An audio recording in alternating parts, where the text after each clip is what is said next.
So the Japanese game Dragon's Crown has generated quite a bit of controversy recently. So why has it generated controversy? Well, it's mainly because one of the characters in the game has very, very large, unrealistic tits. So a bunch of self-appointed genies of gaming have decided to call this a travesty of game development. I mean, how dare a game developer design a character that uses an art style that they don't find visually appealing? Most of the controversy was generated when Jason Schreier, a blogger on Kotaku, wrote an article entitled, "Game developers really need to stop letting teenage boys design their characters." So it's no surprise that George Kamitani was a little insulted by this article. He responded to and took the piss out of Jason Schreier on Facebook by posting a picture of a stack of muscular men and commented, "The art of the direction which he likes was prepared." This is where Jason Schreier interpreted the comment made about him as a straw man argument and not just a fucking joke. Jason Schreier then said in a forum post, "They're exposed, they're jiggling, they're disproportionate, they're immediately striking, they're part of a lolicon fantasy, drawn to appeal to people who are interested in lolicon fantasies."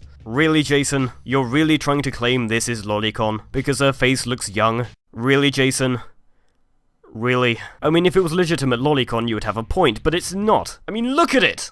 So trying to claim that her face, which isn't that detailed to begin with, is that of a 12-year-old's, and therefore lolicon, is completely unrelated to the first points you made. These comments show that Jason has no intent in being reasonable with his arguments. His one goal is to defend his massive ego, and discredit the game in the process. All in all, a scummy move dealt by a pro-asshole. Jason also tries to respond to the "if you don't like it, don't buy it" criticism.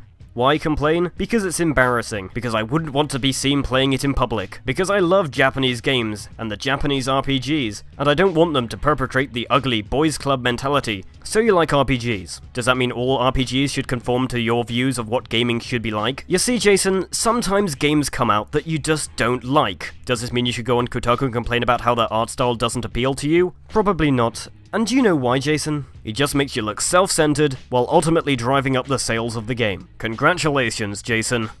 Congratulations.